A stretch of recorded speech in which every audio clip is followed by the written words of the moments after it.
కలిసి మాట్లాడే అవకాశం ఈరోజు రావడం అనేది సంతోషంగా ఉంది. అక్క 2 నిమిషాలు.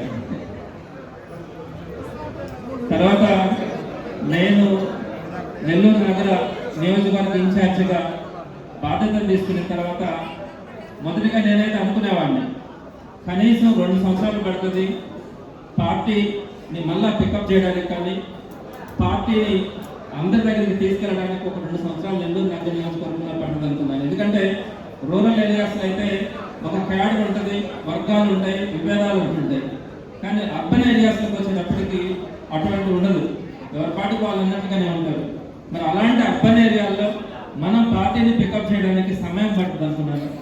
కానీ అదృష్టవశాత్తు భగవంతుని దయ వల్ల జగన్మోహన్ రెడ్డి గారి ఆశీస్సులతో, జగన్మోహన్ రెడ్డి గారు ఇస్తున్నటువంటి పోరాట పటిమతో కేవలం 1 నెల రోజుల లోపలనే వైఎస్ఆర్సీపీ నెల్లూరు నగర నియోజకవర్గంలో ఏ పిలిపించినా కూడా, ఏ కార్యక్రమం చేసినా కూడా 1000 మందికి తక్కువ లేకుండా సుమారుగా కొన్ని కార్యక్రమాలకి 5,000 మందిగా కూడా హాజరైనారు.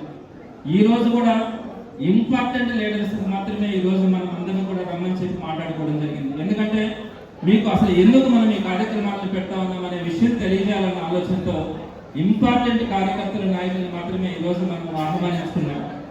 అయినప్పటికీ కూడా సుమారుగా ఈరోజు ఇంతమంది ఒక్క జగన్మోహన్ రెడ్డి గారు ఆదేశాల మేరకు నిర్వహిస్తున్నటువంటి కార్యక్రమానికి ఇంతమంది రావడం అనేది చాలా సంతోషంగా ఉంది. సో నేను ప్రధానంగా ఒక బ్రీఫ్గా 4 మాటలు చెప్పి పెద్దలందరికీ కూడా మీకు పార్టీ గురించి కానీ సలహాలు కానీ అవన్నీ కూడా ఇవ్వడం జరుగుతుంది. ప్రధానంగా వైఎస్ఆర్సీపీ మొదటి నుంచి కూడా జగన్మోహన్ రెడ్డి గారి చరిష్మా, జగన్మోహన్ రెడ్డి గారి కష్టం, జగన్మోహన్ రెడ్డి గారి ఫేస్ వాల్యూతో మనం ఈ రోజు దాకా కూడా వైఎస్ఆర్సీపీని ముందుకు తీసుకెళ్తా ఉన్నాం. మనకు పడే ప్రతి ఓటు కూడా ఇంచుమించుగా జగన్మోహన్ రెడ్డి గారికి ఉన్నటువంటి చరిష్మానే. అయితే జగన్మోహన్ రెడ్డి గారి ఆలోచన ఈ పార్టీని మరో 30 సంవత్సరాల పాటు మనం స్ట్రెంథెన్ చేయగలగాల, ప్రతి ఒక్కరికి కూడా పార్టీని అందుబాటులో ఉంచగలగాల అన్నది ఆయన ఆలోచన. ప్రధానంగా పార్టీ ఓడిపోయిన తర్వాత, కారణాలు ఏదైనా కావచ్చు, పార్టీ ఓడిపోయిన తర్వాత అందరూ కూడా చెప్పింది ఒకటే, పార్టీ కార్యకర్తలకి నాయకులకి సరైనటువంటి గౌరవం గత ప్రభుత్వంలో రాలేదు అనేది చాలా మంది మాట్లాడినటువంటి మాట. దానికి జగన్మోహన్ రెడ్డి గారు ఇచ్చినటువంటి సలహా మేరకు ఈరోజు ప్రతి నియోజకవర్గంలో కూడా సుమారుగా 8,000 మంది కార్యకర్తల్ని గుర్తించండి అని చెప్పి చెప్పడం కూడా జరిగింది. ఈ 8,000 మంది కార్యకర్తలందరినీ కూడా గుర్తించిన తర్వాత వారందరికీ కూడా ఐడి కార్డ్స్ ఇద్దాం. ఏప్రిల్ నెలాఖరు లోపల వారందరికీ కూడా ఐడి కార్డులు ఇద్దాం. రేపొద్దున మన పార్టీ అధికారంలోకి వచ్చిన తర్వాత ఈ ఐడి కార్డే వారందరికీ ఒక ఆయుధం కావాలని చెప్పి ఆయన చెప్పడం.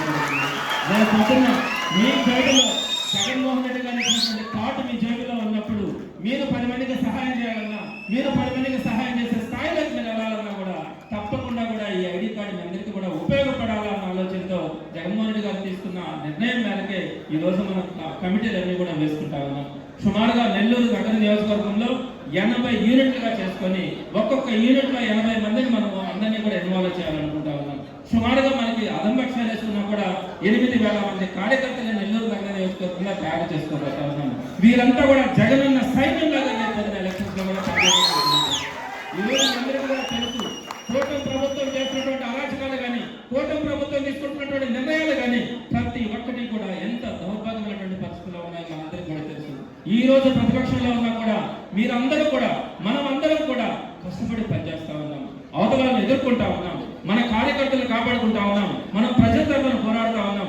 ఏ కార్యక్రమానికి జగన్మోహన్ రెడ్డి గారు పిలిపించినా కూడా వేలాది మందిగా ముందుకు వచ్చి ఈ రోజు మనం కేసులు కూడా భయపడకుండా మనం ఫైట్ చేస్తా ఉన్నామంటే మీలాంటి వారందరినీ కూడా రేపు పొద్దున నేను నా మనస్సాక్షిగా చెప్తా ఉన్నాను. నేను ఏ రోజు కూడా స్వార్థంగా ఆలోచించాను. నన్ను నమ్ముతున్న వాళ్ళకి నేను పని చేయగలగాల. నాతో పాటు ఈరోజు మనతో పాటు జగన్మోహన్ రెడ్డి గారు వెంట ఎవరైతే నడుస్తా ఉన్నారో వారందరికీ కూడా సముచితమైనటువంటి న్యాయం కానీ, వారందరూ కూడా తలెత్తుకునే కదా, వారందరికీ వచ్చి కూడా కష్టపడాలనే ఆలోచిస్తే మొదటి కూడా పనిచేస్తా ఉండడం కూడా జరుగుతూ ఉంది. ఈరోజు నేను చాలా గర్వంగా కూడా చెప్తా ఉన్నాను, వైఎస్ఆర్సీపీ కార్యకర్తగా జగన్మోహన్ రెడ్డి గారి ఆదేశాల మేరకు ఈరోజు పనిచేయడం, మీ అందరితో కలిసి పనిచేయడం చాలా సంతోషపడతా ఉన్నాను. నేను ఎక్కడ కూడా ప్రతిపక్షం అని చెప్పి ఎక్కడ కూడా భయం అనేది కూడా లేదు. ఎక్కడ కూడా మీతో పాటు నడవడం కానీ, మీతో పాటు పోరాటం కానీ, జగన్మోహన్ రెడ్డి గారు ఇచ్చినటువంటి ఆదేశాలతో పనిచేయడం కానీ చాలా గర్వపడతా ఉన్నాను. రాబోయే రోజుల్లో కూడా ఇదే విధంగా పనిచేయడం కూడా జరుగుతుంది. ప్రధానంగా ఈ సందర్భంగా నేను 2-3 మాటలు కూడా మీకు చెప్తాను. కాకాని గోవర్ధన్ రెడ్డి గారిని మీకు తెలుసు ఎంత ఫైట్ చేస్తా ఉన్నాడో. ఆయన్ని తీసుకెళ్లి జైల్లో నిర్బంధించినా కూడా అక్కడే నాకు ఒక స్ఫూర్తి కూడా వచ్చింది. ఎక్కడ కూడా గోవర్ధన్ అన్న ఎక్కడ కూడా భయపడలా, బాధపడలా, కాంప్రమైజ్ కాదా. లోపలికి నేను జైలు దగ్గరికి వెళ్ళినప్పుడు కూడా అన్నతో కూడా నేను చెప్పాను, అన్న మీరు లేకుండా ఉన్నా కూడా నేను మీ బిడ్డలాగా నేను ఉంటానన్నా అని చెప్పాను. ఆ రోజు కూడా గోవర్ధన్ ఎక్కడ కూడా కాన్ఫిడెంట్ గా ఏం కాదు, మళ్ళా మనం జగన్మోహన్ రెడ్డి గారిని ముఖ్యమంత్రి చేసుకునేంత వరకు ఇలాంటివి ఎన్నో కూడా మనం ఫైట్ చేయాల్సిందే, మనం ఖచ్చితంగా పోరాడతాం అని కూడా చెప్పడం కూడా జరిగింది. తప్పకుండా ఈరోజు నెల్లూరు జిల్లాలో మనం ఫైట్ చేయగలుగుతా ఉన్నామంటే గోవర్ధన్ రెడ్డి గారు లాంటి నాయకులు మనకు ఉండడం కూడా మనందరూ కూడా అదృష్టమనే చెప్పాలి. అలానే అనేక మంది నాయకులు కూడా ఈరోజు నెల్లూరు జిల్లానే కానీ నెల్లూరు నగర నియోజకవర్గాన్ని ఒక టాప్ ఎండ్ లో ఉంచుకోవడం, నెల్లూరు జిల్లాని ఈ రోజు ఇంత పటిష్టంగా తయారు చేయడంలో చాలా మంది సహకారం ఉంది. ప్రధానంగా ఈ రోజు ఏ రోజైనా కూడా మన పార్టీ ఆఫీస్ లో ఒక 100 మంది ఎప్పటికి కూడా కూర్చుంటున్నారంటే మన ప్రతిపక్షంలో ఉన్నా కూడా ఎందుకు అంతమంది వస్తా ఉన్నారు. ఈ బాధ్యత మరింత బాధ్యతని పెంచుతా ఉంది. మీ అందరి బాధలు వింటా ఉన్నాం, మీ అందరి కష్టాలు వింటా ఉన్నాం. నేను చెప్తా ఉన్నాను, ప్రతిపక్షంలో నేను ఉన్నప్పుడు నాకు ప్రతిపక్షంలో ఈ రోజు నేను పనిచేయడం నా అదృష్టమని అనుకుంటాను. ఎందుకంటే ప్రజల బాధలు తెలుసుకుంటా ఉన్నాను, ప్రజల కష్టాలు తెలుసుకుంటా ఉన్నాను. అవన్నీ కూడా రేపు పొద్దున అధికారం వచ్చిన తర్వాత వీటన్నింటినీ కూడా మనం నెరవేర్చాలా, వీటన్నింటినీ కూడా మనం ప్రజలందరికీ కూడా చేరువ చేయాలనే ఆలోచనతోనే రేపు పొద్దున ఈ రోజు మనం ప్రతిపక్షంలో ఉన్నా కూడా వాటన్నింటినీ తెలుసుకునే అవకాశం మనకు కూడా కలిగింది. వెంకటేశ్వర కాబట్టి మీ అందరికీ నేను మరలా మాట చెప్తా ఉన్నాను. నేను ఈ రోజు మీరు ఇక్కడ పైన కొంతమంది స్టేజ్ మీద కొంతమందిని కూర్చొని ఉన్నాం, కానీ వీళ్ళు ఉన్నటువంటి చాలా మంది ఉన్నారు, చాలా మంది నడుస్తున్నారు, చాలా మంది వీళ్ళ ఎంత కమిట్మెంట్ ఉందో, ఎంత ఫైట్ చేస్తామని నాకు తెలుసు. అధికారంలో ఉన్నప్పుడు ఫైట్ చేయడం కాదు, ప్రతిపక్షంలో ఉన్నప్పుడు పోరాడగలగాల. ఎంత మంది నాయకులు, ఎంతమంది మీకు ఇంకొక విషయం కూడా చెప్పాలి. వేరే మన దగ్గర కొంతమంది మీద కేసులు పెడితే కొంతమంది మాట్లాడింది మాట నాతో, సార్ ఈ కేసులు పెట్టుకొని ఏంటి సార్, మా మీద కేసు పెట్టలేదని నా పక్కన ఉండే వాడి మీద కేసు పెడితే నేను పని చేయట్లేదని అనుకుంటారేమో మీరు, మనం కష్టపడి పని చేస్తా ఉన్నాం, ఈ కేసులు పెట్టినా కూడా ఏం అభ్యంతరం లేదని ఎంతో మంది కేసులు పెట్టుకుంటే పెట్టుకోనండి అని చెప్పి మాట్లాడుతున్నప్పుడు కళ్ళమ్మడి నీళ్లు కూడా వచ్చేటి.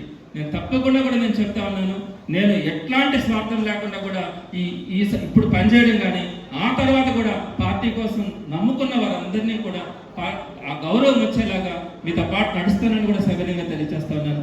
అలానే విజయ్ కుమార్ అన్న కూడా వచ్చినారు. విజయ్ కూడా మొదటి నుంచి కూడా గట్టిగా ఫైట్ చేస్తున్నటువంటి వ్యక్తి. ఇద్దరు కలిసి కూడా ఈ నెల్లూరు నగరంలో అటు రూరల్లో కానీ ఇటు నగరంలో కానీ ఇద్దరం కలిసి అన్నతో కలిసి పనిచేసే అవకాశం కూడా ఉంది. దానికి అలానే వెంకటరెడ్డి అన్న కానీ సుధీర్ అన్న కానీ ఇంకా మిగతా లీడర్స్ అందరూ కూడా వారందరి కోఆపరేషన్తో ఈరోజు నెల్లూరు నగర నియోజకవర్గాన్ని మనం పటిష్టంగా తయారు చేసుకున్నాం. నేను మరలా మీకు ఒకటే చెప్తా ఉన్నాను, మనం 8,000 మందితో జగనన్న సైన్యాన్ని తయారు చేసుకోబోతా ఉన్నాం. ప్రతి ఒక్క కార్యకర్తగా మనం గౌరవం ఇవ్వాల్సి వస్తుంది. ప్రతి ఒక్క ఉచితంగా కూడా చేయించాలని కూడా జగన్మోహన్ రెడ్డి గారికి ఆలోచన ఉంది. అట్లా మనము ఒక సైన్యం లాగా తయారు చేసుకుంటాం. ప్రతి పోలింగ్ బూత్ లో కూడా మనకు ఒక కమిటీలు ఏర్పాటు చేసుకుంటాం. ఈ విధంగా నేను మీకు చెప్తా ఉన్నాను, మనలో మనకు ఎక్కడైనా కూడా చిన్న డిఫరెన్సెస్ ఉండొచ్చు, ఎక్కడైనా కూడా వార్డుల్లో కానీ డివిజన్స్ లో కానీ వాటన్నింటినీ కూడా మర్చిపోతాం. మనం కనుక